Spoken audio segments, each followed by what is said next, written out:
What's up, family? This is Keenan with Black Gay Table Talk, bringing you another episode.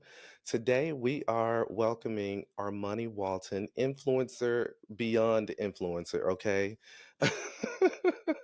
Armani, how are you? I'm doing good. How are you? Nice to finally meet you. Yes, you too. Thank you for coming on the show. We're happy to have you. Thank you. I'm happy to be here. Happy to give my perspectives, my thoughts. I've been ready for this all week. All right, now. All right, and you got your coffee too? Check. So, for the very few people who don't know you, I'll say the few people, the very few people who don't know you, who is Armani?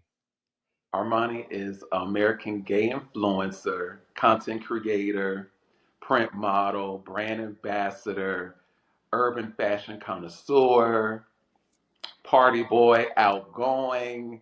I do hostings for different nightclub events in Atlanta and book several places.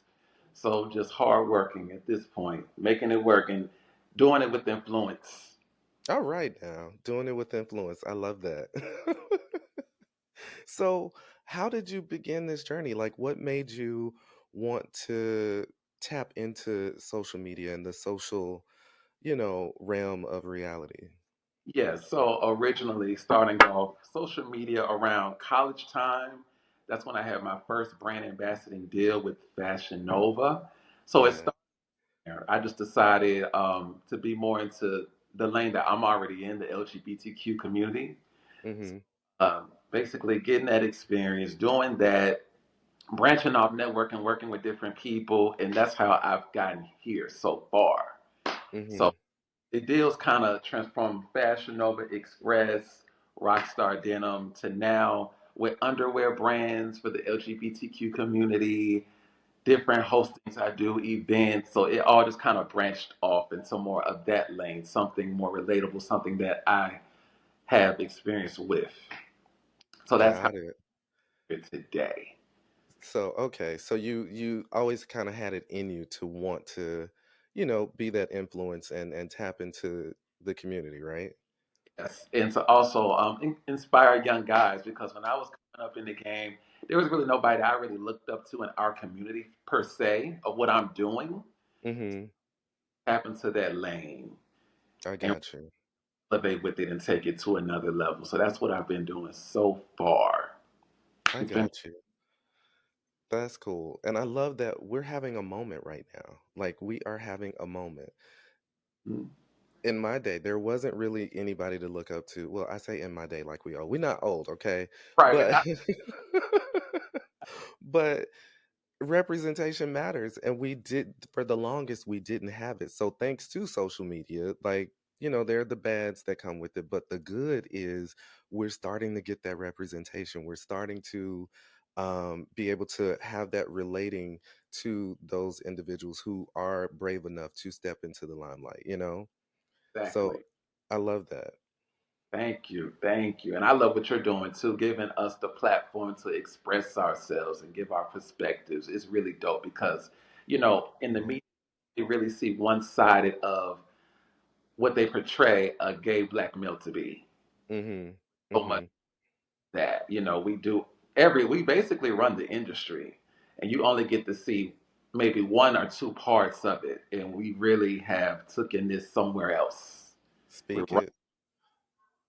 Speak it. That's true. That is true. Up. So what was it? Okay, when you got your first ambassador deal, what was that like? Like, was it, I knew this was gonna happen, or was it, wow, I can't believe this is happening. I'm excited. It was kind of shocking at first because, and that's why I tell people all the time, you never know who's watching you on social media. Be cautious what you do, find your niche. Because at the time, I was doing none of the things I was doing now. I was just strictly posting like my clothes and stuff and my fashion. And people have always like adored my urban fashion. So when Yeah. fashion out to me, this was about going on 4 or 5 years ago. I was shocked. It was a different experience, but it was also fun because I'm able to make my own content, promote it how I want through Fashion Nova, them reposting me, giving me exposure. It kind of took it to another level to other deals that I end up having after that. After that, Yes. so I that was love that. That's cool. So, let me ask you this. Now, have you faced any challenges trying to make this lane for yourself, so to speak?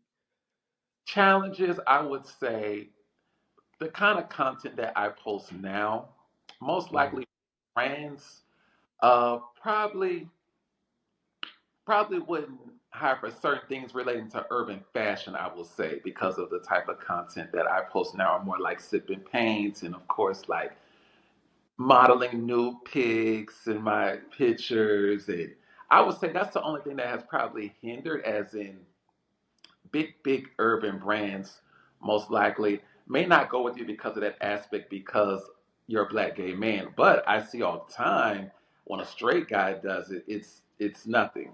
They don't mind, they don't care. Hmm. That's the downfall of that. You know, they kind of steer away from a lot of gay influencers because of the things that we post in a certain type of way. Because we're not, of course, we're not afraid to show off our body and, be sexy and show people Hmm. that. But when a straight guy does it, it's completely fine. They don't even look. Interesting. So, okay, that takes me into the next piece. So, stereotypes. Yes. How how have you tried to avoid them, or do you feel like sometimes playing into the stereotype can be beneficial? Just being honest. It can, I would say both. It could be beneficial through different, depending on what you're doing on social media. I would say beneficial.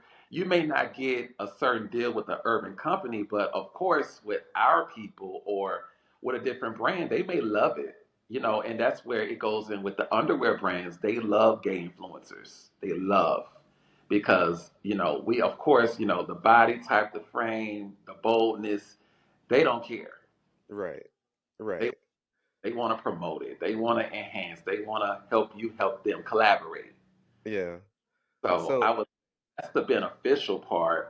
Steering away, I would say, I don't necessarily steer away. I would say for me, yeah. I'm kind of at the point that I just don't care. Either you're gonna rock with my content, you're gonna see my influence, see what it does, see Mm. the algorithm, the analytics, and see what it does. And if you don't, then I'll go to the next. I love it. The confidence. It's the confidence for me. So, okay. Now, how did you for someone who's wanting to follow the path that you have, how have you tried to reach back and teach back, so to speak? Like, what have you done to try to uplift those that will come after you? Uplifting those, I would say the most advice, because I get DMs all the time, like, how do I get started? How do I do this? Mhm. How do I do that? I would say, first, the number one thing is find your niche. Just because a person, let's just say, if I do something online, doesn't necessarily Mhm. mean that it will pop for you. Because Mhm. people, they'll try the same thing and it doesn't pop. And Mhm. another, collaborating with people, networking with people, getting them to repost you. Kind Mhm. of what we used to call back in the day a S for S, a shout out for shout out. Mhm. Get in contact with different people. And also, what people don't realize, you also have to pay to play as well. So you may have to pay a fee to somebody for them to post your stuff. So it can be That's interesting. a, a bigger platform than what you have. Let's just say you have a person who has 500,000 followers, right? And you maybe have 10K. You know, work a deal out, collaborate, see what they're doing. If Mhm. they think is you, collaborate with them. And Mhm. also another thing with people on social media, especially like Instagram per se, hashtags as well. That's the number one way because Mhm. they tag your posts on different, when people go to hashtags, they can see what's on there, what's at the top feed, what time you post. And True. also to your analytics online as well, seeing the time to post, the time to post this, when to do this, how to do this, that helps as well. So it's kind of Right. all like a strategic little plan. They Right. Right. have the It's right. not. It sounds like it could be a full-time job though, real talk. Like, It you have to stay at it, right? is, and I'll tell you this too. Like the content that you see that I post, I might have took 50 different clips and went to edit all 50 of them, and Mm, it takes days for me because I can be a mhm, time. So mhm, it takes work rather than to just pick up your phone and record one video. You have to get that right angle, that mhm. right music, the right time. It is a job. It is, but it's a fun job if you enjoy what you're doing. Yeah, yeah. In all the hats that you wear and all that you do, what do you enjoy the most? The thing that I enjoy the most, I would say my hostings because I'm able to really interact with people who have came out to see me. I'm influence. Mhm, I'm able to see who are the real supporters, because I feel like influence goes way past an Instagram post. There's a difference between an influencer and a content creator, and that's the big chance where I get to see the influence I have, meeting people that actually do show up and support and pay their money comes in that and being yeah, able to talk to them, figure out, what is it about me that you love? How are you? What could I do better? Because I ask people that support me different opinions about me, my content. So that's the part that I love the most, the interaction, because anybody can get online or you may meet somebody who is popping online, looks good, and when you meet them in person, the attitude is down or the persona.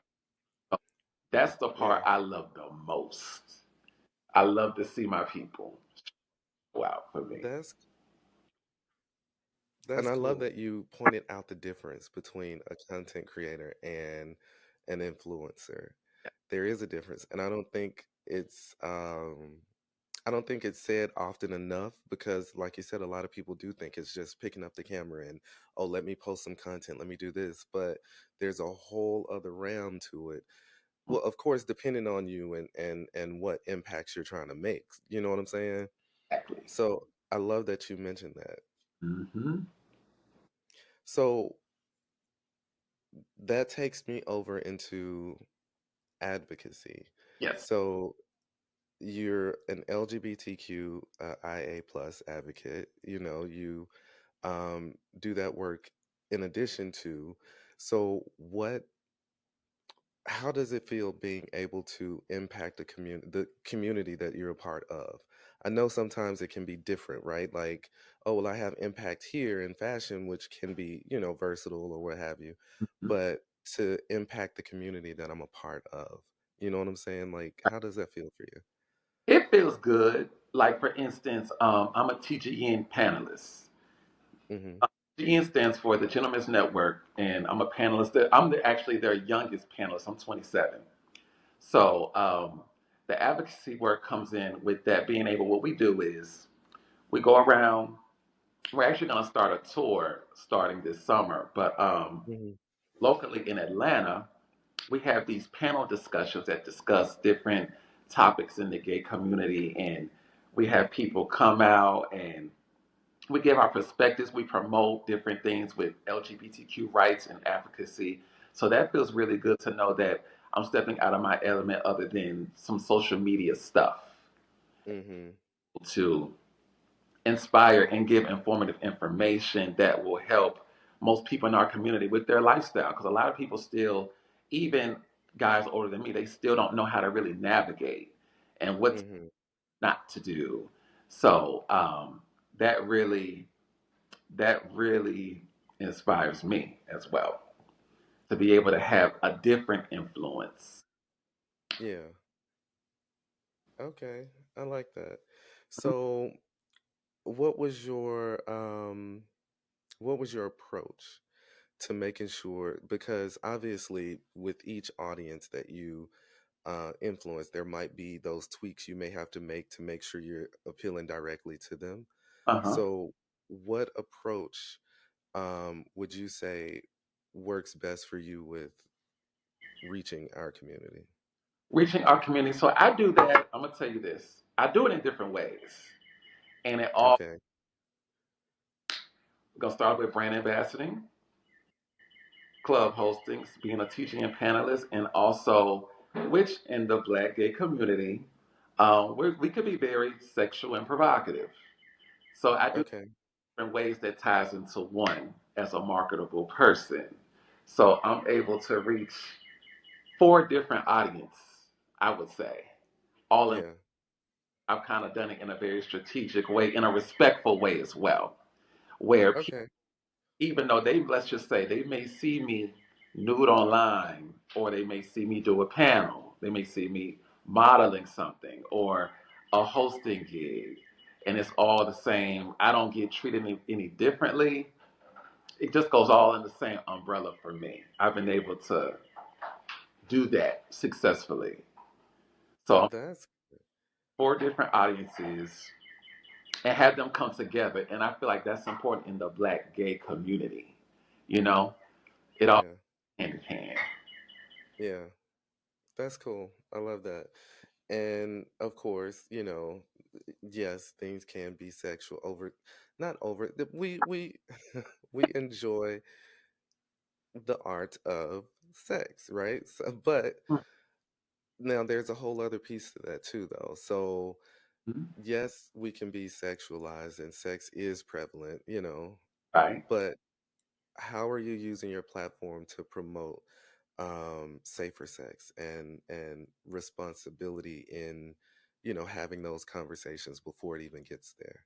Yes, and I do that quite well. What I do, I'm partnered with Prep Squad DC, and also partnered with an Emory study that I promote as well. So what we do is, and it, like I said, it all works hand in hand because I'm able to promote safe sex with PrEP and PEP, which those who don't know who that is, PrEP is a pill that you take once a day that prevents the transmission of you contracting HIV. Now also PEP is a pill that you take 72 hours after possible sexual exposure, and it kills the infection of chlamydia, syphilis, gonorrhea. So when I am promoting, let's just say something very sexual or sexy, that goes in hand with the two people that I work with that to promote safer sex, because I'm all about promoting, because I believe, in life, the best sex is safe sex. And with that being said, that just all kind of goes. It's like, okay, you may see me new here doing this, or like promoting OnlyFans, and also I'm promoting safe sex.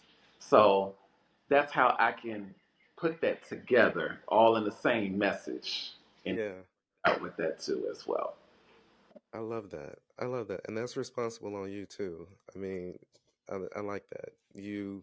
You're doing what you're doing, but you're tying it back to bigger purposes. You know what I'm saying? So at a certain point in anything that we do, when we can realize that it's bigger than just us or bigger than just what we envision or dream, that's when the magic starts to happen. Exactly.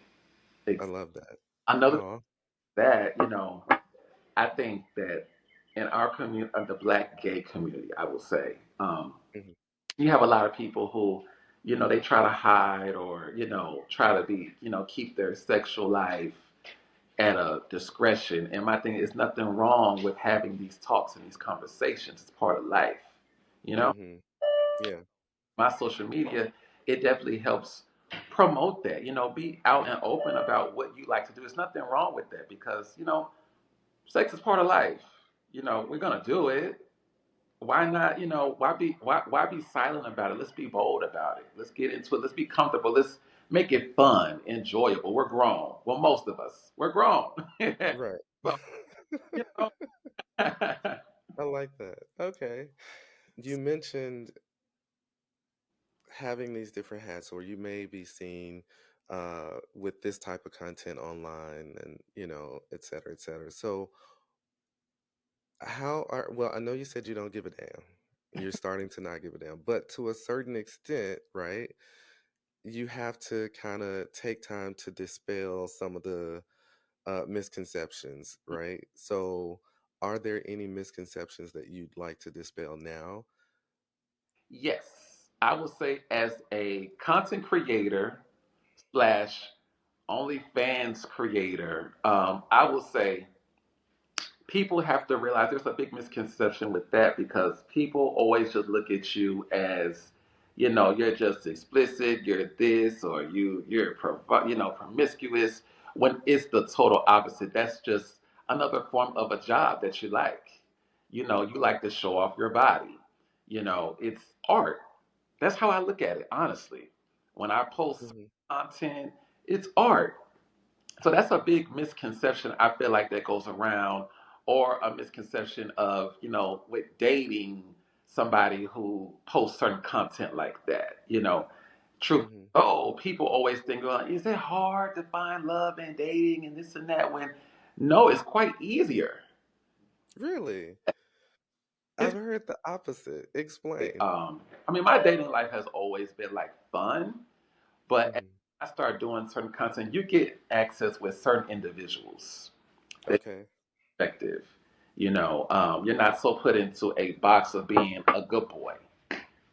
And a lot of people feel like sometimes when you're, if you play this role as a good boy, it just goes hand in hand when it's the total opposite in the reality. You know, People will bash and talk about certain content creators that do certain things in our community when, truth be told, with the receipts and evidence, they love them. They live for it. It's intriguing. I, you know what? I have to give you your flowers. That is true. The bad boy persona does it gets more attention, right? Yes. Just being real. So, okay, okay, that's fair. So, is it fair to say you recognize that and you use that to your advantage? Sometimes, because most of the time I'm still myself, you know, Uh-huh. and I'm a different type of guy. I'm very raw. I'm very wild. I'm not for everybody. I will say that number one, but it does kind of play to an advantage. Guys, I will say what they don't realize all the time. It's not always how you look; it's your confidence, and I tell everybody that. It's all about your confidence, how you persuade yourself, how you promote yourself, and you don't have to Hmm. downplay yourself either. A lot of guys do that, and I don't understand why. Don't downplay yourself. Be who you are. You know Hmm. that may be what you show online, and if they rock with you, they rock with you. If they don't, kick bricks. What else can you say behind Right. that? So, for I guess, all right, for you, it hasn't been hard dating and wearing these hats that you wear and being so public. How do you balance keeping some things private? Because at some point, for your own peace of mind, you do have to keep some things private, or you have to pull back and not share this, not share that. How do you go through the process of pulling out those things that you don't want to be public? Right. That's a great question. So, one thing I do for sure, because the way I move and people knowing me, and when it comes to a guy, I like a discreet guy. I like a low. Mm, What I mean by that is somebody who's not messy running their mouth. okay, okay, A lot of time I like older men because I don't have to necessarily worry about certain things that I want to keep private getting out. You know what I'm saying? okay. That plays a big hand for me. Picking the right guy that's gonna, just be grown and mature. Because, like you said, Hmm. everything's not for the public. So, or another thing, I never post people that I actually date on my social media. I like to keep that as private as possible. You know, Really? Well, how will we know who he is? We gotta find out at some point who he is. and that's where it goes. Some things you keep private. Like I will, because certain guys that I date, like I might be out and open and bold and talk about everything and post certain things. A guy may be totally different. He may not be comfortable with doing that on his platform or being necessarily seen on mine. Hmm. I feel like that's one thing I like to keep private, posting who I'm actually dating or the several people that I date. Hmm. So that's like a I'm like, okay, that part would necessarily be off limits. Now, would I be mind doing that in the future if he wants me to post? Then yes, I would compromise. So so that's the part. Okay. kind of just out of my business on that aspect. Now, if you see me out with somebody, then hey, you can assume, you can think, whatever. But on social media, it's just kind of, even though I show so much in my life, that part I like to keep, you know, protect the privacy. Got it. Got it. So would you be able to date someone else who does what you do then? You know what? I could and could not because Okay. the way my life is, I'm already busy enough, right? Doing Okay. holding seven different hats. So I kind of would need somebody who will understand that, but their life isn't so busy. Because if my life is so busy and your life is so busy, how would we ever really realistically make this work? Okay. Work. So I could say Oh, the work. I'm open to that. I've never, of course, I've had guys that do what I do, like try to holler at me, talk to me. But I'm just thinking, how would that really go hand in hand? Because sometimes, when you're the same type as somebody else, I feel like it doesn't really work. I feel like with me per se, opposites attract. I like a guy that is the opposite of me. okay. You know, do different things, be more. Some things. Yes, I want, like, for instance, I want somebody who likes to travel, experience. Bold, but still kind of the opposite. It's kind of like for instance, I don't want to, since I'm a bottom, you're another bottom. It's got to be an opposite, right? It does make sense. And sometimes you do need the opposite. Our money 5 years from now. hmm Where do you see yourself? What do you see yourself accomplishing and having or Five doing? years now, where I see myself accomplishing work wise, I definitely see myself running a business, rather Gotcha. that's my own underwear line, rather that's my own clothing line. I definitely see myself having a prominent, substantial, high paying job in the LGBTQ community, rather Mm-hmm. advocacy, influencer work, as in not to the type of influencer work I do now, but on a bigger platform, influencing advocacy, discussing problems like a show, helping guys out. I definitely see myself doing something like that in 5 years, business wise. Got it. What about on a personal note? Personal level, in 5 years, because let's just say I'll be what, 27 now? I'll be 32 years old in 5 years. So Mm-hmm. personal wise, I definitely see myself married in my 30s. Because right now in my 20s, I feel like I could just play all day.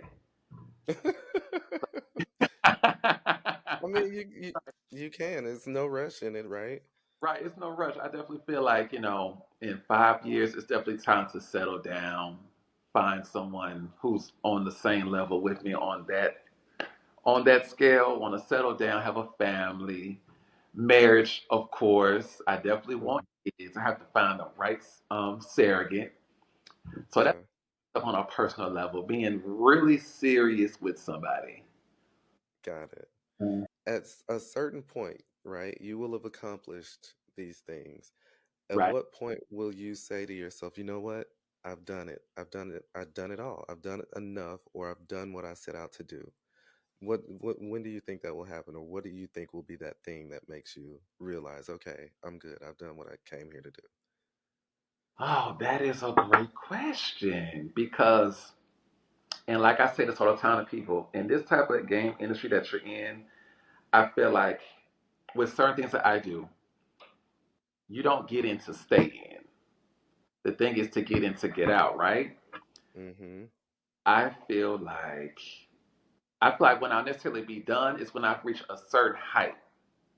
Like, and that could be a bigger opportunity for me. Rather that could be Mm-hmm. just doing something major, rather that's a movie, rather that's something where I wouldn't have to do what I do now with certain things that I show on social media. Mm-hmm. That's when I know for sure I'll be done. And it's good things and bad things about certain things that you do, rather promoting like sexual content. So when I feel like I'll be done, most likely I'm gonna say my early. I did have a set time for myself as well. I said, when I turn 30 years old is when there would definitely be a shift, a change in certain career hats that I hold. Mm-hmm. By that time, if I keep doing things the way I'm doing right and strategically, that will Mm-hmm. be time to get out. You know. I think that's important too, like having that exit strategy because again, it's not guaranteed the longevity piece of it. So having that plan, having that strategy to come in, attack what you need to attack, but then also having that graceful transition and not even an exit, but that transition to the next phase or to the next thing. Let me ask you, what do you have coming up here soon that we should be paying attention to? Yes. Okay. I have a lot of things coming up. So first, with my gigs, you might as well say I'm going on another tour again. So Mhm. the first thing we have coming up is actually on, is it March? Yeah, March 9th. We're having an LGBTQ concert and festival here in Atlanta, Georgia. I'll be a special guest there. Then next month, I kick off in Dallas, Texas for a sip and paint show that I do. Mhm. With sponsored by Kirkwood Enterprises. And then April will be in North Carolina. So April 2024, I'll be in North Carolina. Then another big hosting I have is Pridechella in Miami in May. So Got it. I'll be in Miami, Florida for a total of 4 days for that event as well, Memorial Day weekend. And then the big thing that I'm doing, I got booked for to be a special guest in London for London Black Pride. So All right. June, the end of June. Thank you. At the end of June. Yeah, So that's coming up. So I'm just on a roll right now. Just every that's cool. somewhere for the next 4 months. Yes. Take this in and enjoy it. Sometimes when we're giving so much of ourselves out and we're being so many different things to so many different people, we forget to take in and really relish in that moment. Like, damn, this is my moment. Like, Yeah. I'm doing this. You know what I'm saying? Right. I feel So make sure you, like, wow, really? London? yeah, They gonna see yeah, that's them? cool. And that's where influence comes in, being consistent and learning your niche. I never would have thought promoters in London would be looking at me like, oh, we got to book him. We got to fly him out here. We need him. Yeah. Just come.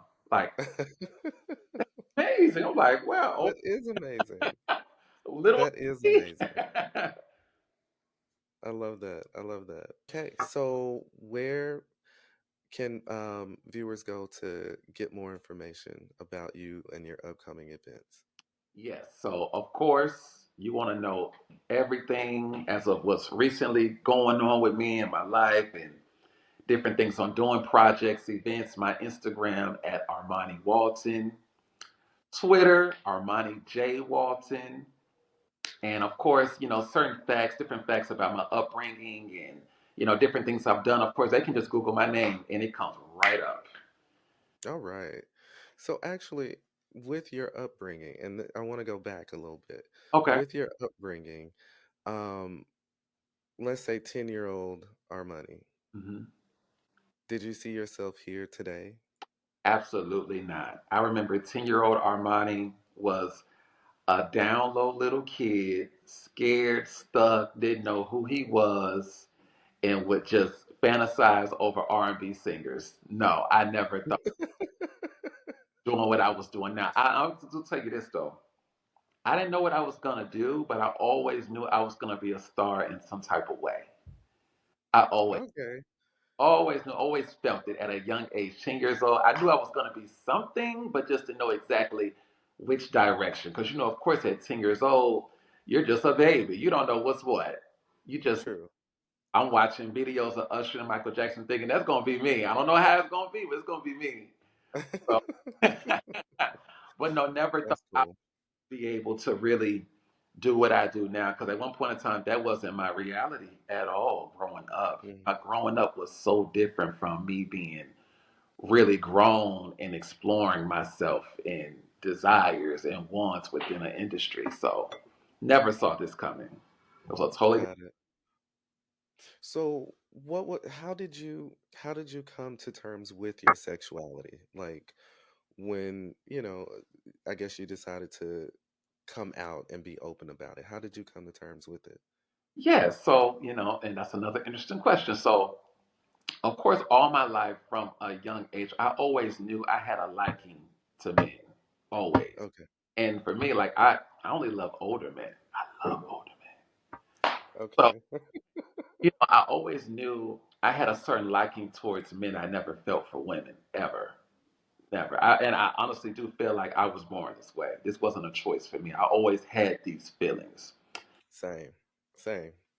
Growing up through school and high school specifically, the day after I graduated high school, Obama, Mm, when they legalized gay marriage, was the day that I decided to come out online. And I had a come out story, and it went viral at the time on Twitter. But think this was like 10 years ago.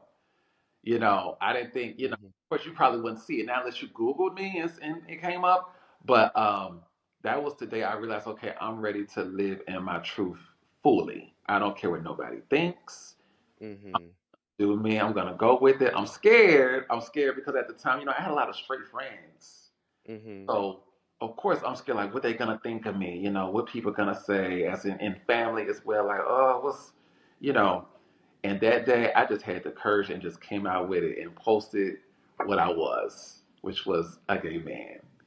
Really? How did people were you surprised at how people responded? I'm gonna tell you like this. Some people I was surprised, and some people I wasn't. Okay. And when I say that as a, majority of my straight friends, of course, after that, they wasn't rocking with me. But then again, on the flip side, some of them actually come to find out they were DL themselves. They was. That part. Right. Right. So, but of course, like from women, it was expected. I knew they would embrace me more than my male friends. Mhm. I knew it would be way easier, because of course society they accept, you know, a woman being gay first before a black gay man. That part. So that's a whole other conversation. That because truthfully speaking, it is accepted Hmm. easier. It's easy for some reason. It's easier for people to accept than accepting two black gay men. Exactly, and it's always promoted through the music, the culture. Like the rapper said, "My girl got a girlfriend." It's always been True. big It's been out, the fantasy. but let a black Yeah. man and I'm gonna say at the time because it's different now. Now I will say we have kind of paved the way for the younger generation to be able to Mm-hmm. go to high school and be openly gay. Because when I was True. going 10, 12 years ago, it wasn't like that. No, Mm-mm. at At all. all. I would say people like myself and different influencers and creators, we have created a lane, even like Saucy Santana, Lil Nas, they have created where a black gay little boy can be in middle school, high school, and live his truth and not be scared anymore and not be bullied. True. And True. no, they know how to fight too. So Mm. some of them or bully them for their sexuality. It ain't the same. It's the other way around. True. I do agree. And I was having a conversation just yesterday. Like, believe it or not, all of us have played some part in this younger generation's ability to be as open and live as loud as they are, even just from your coming out story. Your coming out story, like you said, you found out that you had a couple of friends that were DL. There's a little, even just a little bit of influence or motivation or inspiration that we give each individually. And a lot of times we don't even realize it. You know what I'm saying? Exactly. And it's everywhere now. And like I said earlier, we run the industry. You got to think hair, makeup, choreography, fashion, urban fashion. When it comes to fashion, period, what a lot of guys don't realize, straight guys that call themselves, I guess, homophobic, Mhm. the designer clothes that you're wearing were designed by a gay man for a gay man. Or, and I'll just take it a step further just to put it out there. You looking at your girl, she's beautiful, right? Her hair is laid, her nails are on point, her fit is good. Somewhere in that is a is a gay man. He done put this together for you, boo. Here you go.